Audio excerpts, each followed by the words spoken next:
Hey guys, this is Sumit. Welcome back to our YouTube channel CA Advisory India. आज बात करेंगे एक business setup के बारे में। Proprietorship registration. प्रोप्राइटरशिप क्या होता है, उसके बेनिफिट्स कैसे होते हैं, उसका रजिस्ट्रेशन कैसे होता है, टैक्सेशन कैसे होती है उसकी। तो एंड तक देखना वीडियो, सारी चीज़ें एक एक करके बताऊंगा आपको। शुरू करते हैं। How to make it a legally registered entity. तो प्रोप्राइटरशिप के लिए किसी भी लॉ में स्पेसिफाइड नहीं है कि उसको इस एक्ट के अंडर रजिस्ट्रेशन लेना है, या कोई स्पेसिफिक कोई सर्विस लॉन्च नहीं है गवर्नमेंट की साइड से जिसमें प्रोप्राइटरशिप रजिस्ट्रेशन लेके उसको लीगली इस्टेब्लिश कर सकें उस एंटिटी को। बट प्रोप्राइटरशिप की लीगैलिटी इस्टेब्लिश करने के लिए उसको एक रजिस्टर्ड एंटिटी बनाने के लिए 3-4 जगह से हम registrations, basically different registrations licensing लेते हैं, ताकि एक लीगल सेटअप बना सकें, उसे एक लीगल एग्जिस्टेंस दे सकें, और उस एंटिटी के नाम पे, आपकी एंटिटी सपोज आपने कोई प्रोप्राइटरशिप बनाई है तो उसके नाम पे कोई और बिजनेस स्टार्ट ना कर सके। What basic registrations are required to be obtained by a proprietorship. तो जैसा मैंने बताया, प्रोप्राइटरशिप के लिए किसी भी लॉ में, किसी भी एक्ट में कोई स्पेसिफाइड रजिस्ट्रेशन नहीं है गवर्नमेंट की तरफ से कि इसमें प्रोप्राइटरशिप रजिस्टर करा के आप उसे लीगल एंटिटी बना सकते हो। बट इसे लीगल स्ट्रक्चर देने का एक तरीका ये है कि पहला रजिस्ट्रेशन आप कराओ इसका शॉप एंड इस्टेब्लिशमेंट एक्ट में। शॉप एंड इस्टेब्लिशमेंट एक एक्ट होता है जिसके अंडर बेसिकली डिफरेंट जो भी आपका कमर्शियल बिजनेस यूनिट है उसको रजिस्ट्रेशन कराना होता है।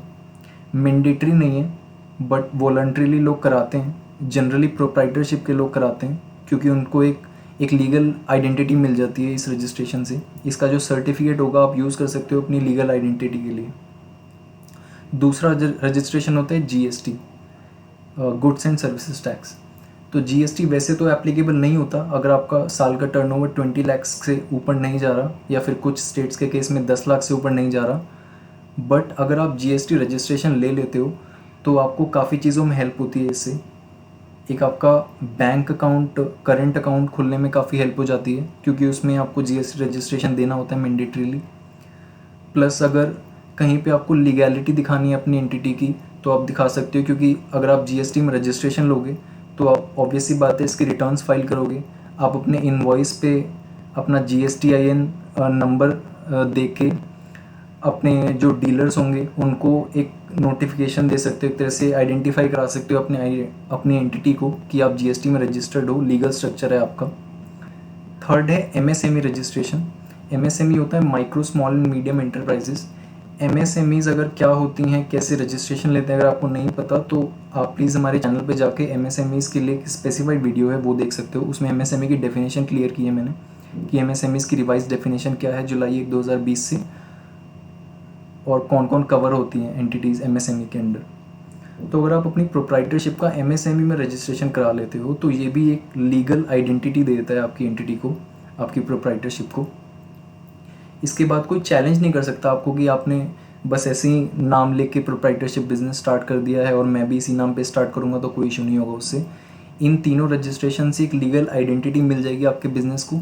कोई और चाहे तो आपके इस नाम से अपना बिज़नेस स्टार्ट नहीं कर पाएगा। उसके बाद एक स्टेप होता है एक करेंट बैंक अकाउंट खोलना।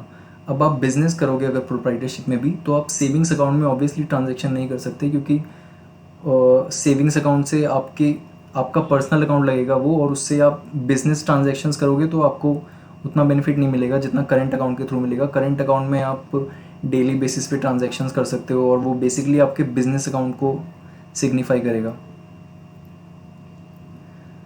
तो करंट बैंक अकाउंट ओपनिंग के लिए कुछ डॉक्यूमेंट्स लगेंगे आपको, जिसमें आएगा आपका पैन कार्ड, आपका ID proof, voter ID card या आधार कार्ड आपका चल जाएगा, एक बिज़नेस का एड्रेस प्रूफ जो आपके नाम पे होगा, जैसे इलेक्ट्रिसिटी प्रूफ, इलेक्ट्रिसिटी बिल अगर आप दे सको, अपना बिज़नेस आपने जहाँ पे सेटअप किया है अगर वहाँ का इलेक्ट्रिसिटी बिल अगर आपके नाम पे आता है तो वो आपके बिज़नेस एड्रेस प्रूफ में चल जाएगा।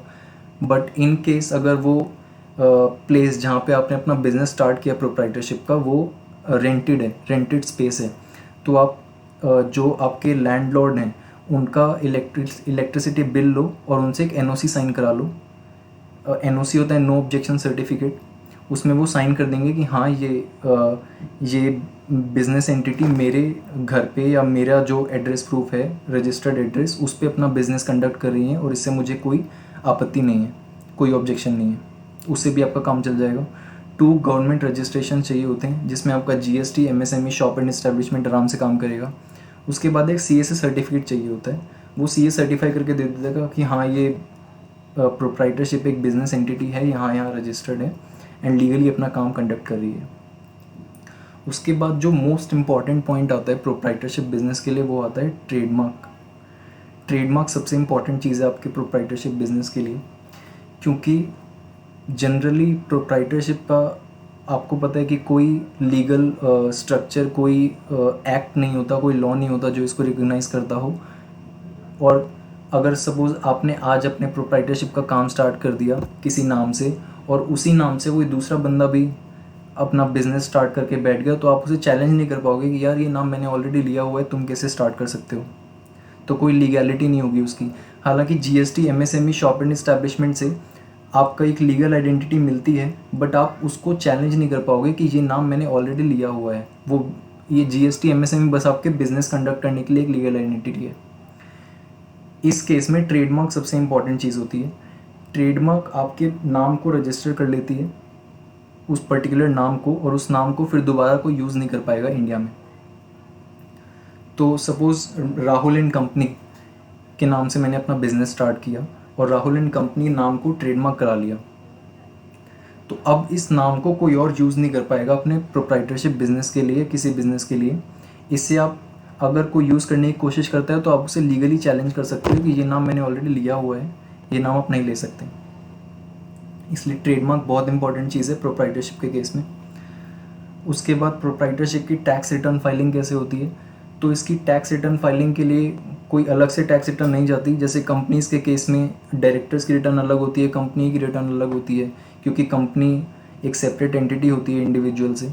बट प्रोप्राइटरशिप के केस में ऐसा कुछ नहीं है। प्रोप्राइटरशिप, आप सोल प्रोप्राइटर हो, आपने खुद से बिज़नेस अपना स्टार्ट किया हुआ है, आप खुद ही ओनर हो, उसके सारा काम खुद ही देखते हो, तो वो टैक्स रिटर्न जो होगी वो भी आप ही के नाम पे जाएगी। आपकी पर्सनल रिटर्न में ही आपकी इनकम जाएगी प्रोप्राइटरशिप बिजनेस की, उसके अलग से कोई रिटर्न फाइल करने की ज़रूरत नहीं है।